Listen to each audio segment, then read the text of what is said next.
mean, what's your writing process? I mean, there's such intricate guitar parts. Kind of, there's social commentary, I guess, in the lyrics. I mean, I don't have. You've clearly got an ear for a hook.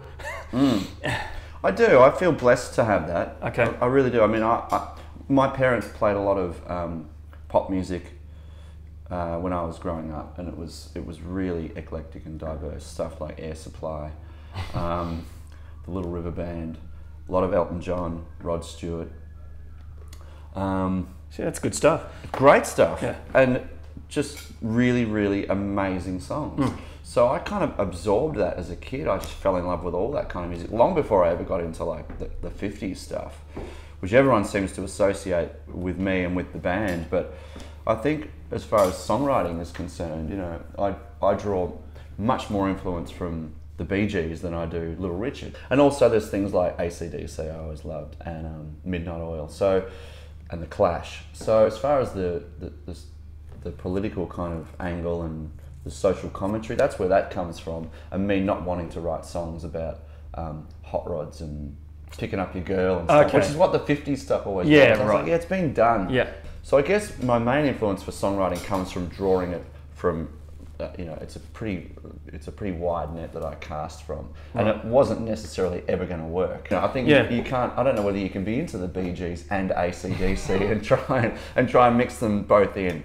But I do. Yeah. I've always just been like, right, it's a challenge, and I'm gonna write songs and form a band that I don't necessarily have, that doesn't already exist. Yep. We didn't want to just be like a copycat kind of band. Well, a lot of that stuff from the first album, there's intricate little parts and so on. Is it literally just you sitting down with your guitar going, well, that sounds good, combined with that? Yeah. I suppose so. I mean, there's a hard rock influence there too, from like Iron Maiden and stuff that I always kind of liked. So I think, you know, in stuff like in the middle of Prisoner, it's got that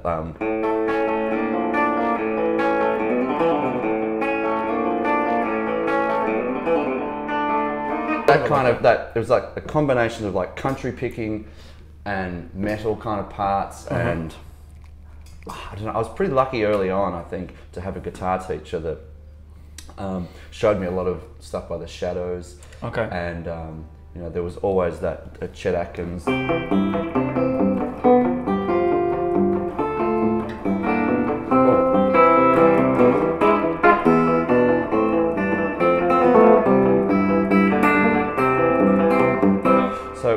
So I always learned to use all my fingers from the word go. Okay. And again, just that diversity of being able to play a lot of different styles. Yep. I kind of liked Guns N' Roses a little bit. Loved Merle Travis, Chet Atkins, Brian Setzer, Iron Maiden. And for me it was like, and I always had to have that kind of twangy guitar. So with Prisoner it was, you know,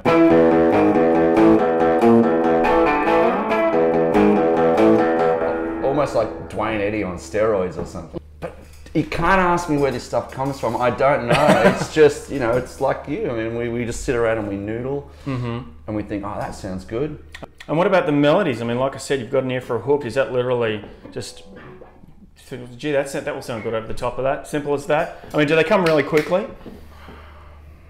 Yeah, I think I'm a pretty emotional sort of person. It does. It comes from that. It comes from like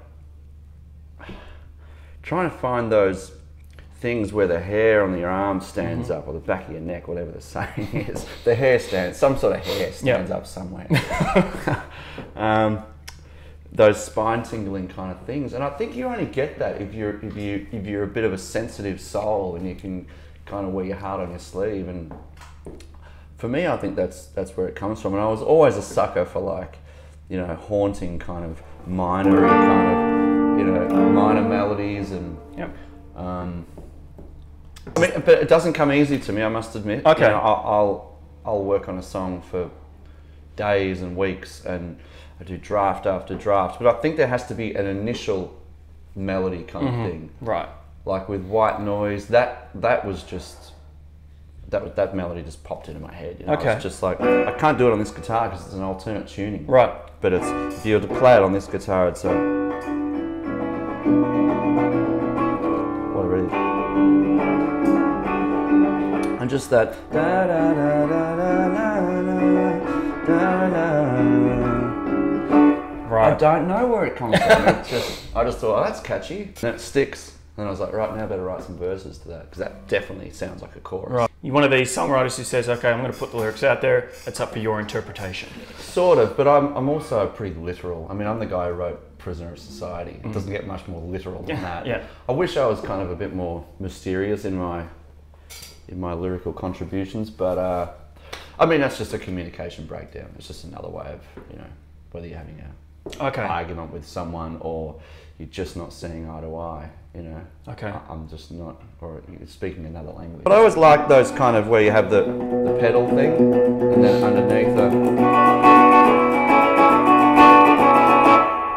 obviously keeps moving down, but